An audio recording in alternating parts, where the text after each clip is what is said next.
प्रणाम। मैं कामिना पटेल, योग थेरापिस्ट। आज हम जानेंगे थायराइड रोग में योग चिकित्सा। तो थायराइड एक अंतःस्रावी ग्रंथि है। थायराइड हमारे शरीर की एक अत्यंत महत्वपूर्ण अंतःस्रावी ग्रंथि है। यह गर्दन के सामने स्थित होती है और T3 तथा T4 हार्मोन का निर्माण करती है।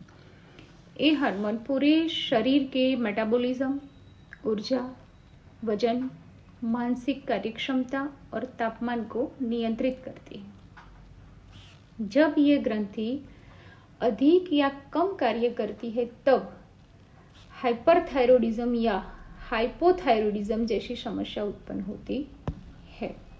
अब योग क्यों लाभदायक है?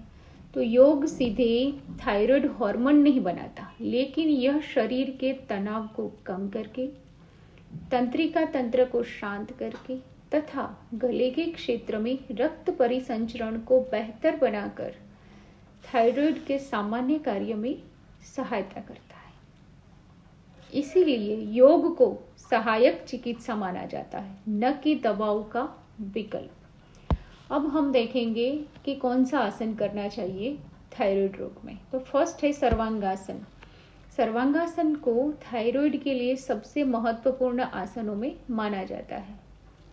इस आसन में शरीर उल्टी स्थिति में होता है, जिससे गर्दन के क्षेत्र में रक्त प्रवाह बेहतर होता है, गले के आसपास हल्का नियंत्रित दबाव बनता है, जिससे थायराइड क्षेत्र में परिसंचरण सुधर सकता है। साथ ही तनाव कम होने से हार्मोनल संतुलन बनाए रखने में सहायता मिलती है।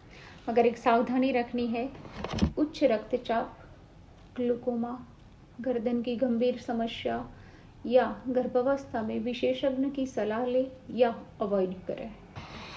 इसके बाद करना है आपको मत्स्यासन। वो सर्वांगासन का एक पूरक आसन है। मत्स्यासन सर्वांगासन के बाद अवश्य कराया जाता है, क्योंकि यह गर्दन को विपरीत दिशा में खींचकर मांसपेशियों को संतुलित करता है, चेस्ट ओपन करता है, श्वसन बेहतर होता है तथा सर्वांगासन के बाद गले के क्षेत्र में सामान्य रक्त परिसंचरण पुनः स्थापित होता है। देन आफ्टर आपको करना है हलासन एवं विपरीत करणी मुद्रा। हलासन तथा विपरीत करणी मुद्रा दोनों ही शरीर को विश्राम देते हैं। इनसे गर्दन तथा कंधों के क्षेत्र में रक्त प्रवाह सुधरता है और मानसिक तनाव कम होता है। नियमित अभ्यास से शरीर अधिक शांत और संतुलित महसूस करता है।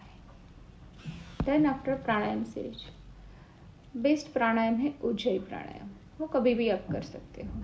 तो उज्जयी प्राणायाम करते समय गले में हल्का संकुचन होता है, जिससे कोमल ध्वनि उत्पन्न होती है। यह अभ्यास मन को शांत करने, तनाव कम करने और श्वास को नियंत्रित करने में सहायता करता है। योग चिकित्सा में इसे थायराइड रोगियों के लिए विशेष महत्व दिया गया है।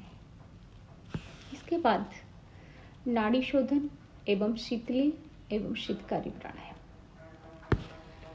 नाड़ी शोधन प्राणायाम पूरे तंत्रिका तंत्र को संतुलित करता है। यदि रोगी हाइपरथायरॉयडिज्म से पीड़ित है तो शीतली और शीतकारी प्राणायाम शरीर की अतिरिक्त गर्मी को कम करने तथा मन को शांत रखने में सहायक माना जाता है। देन आफ्टर भस्त्रिका प्राणायाम। हाइपोथायरॉयडिज्म में शरीर सुस्त महसूस करता है। ऐसे में प्रशिक्षित योग शिक्षक की देखरेख में भस्त्रिका प्राणायाम कराया जा सकता है। यह शरीर में ऊर्जा उत्पन्न करने तथा श्वसन क्षमता बढ़ाने में सहायक होता है।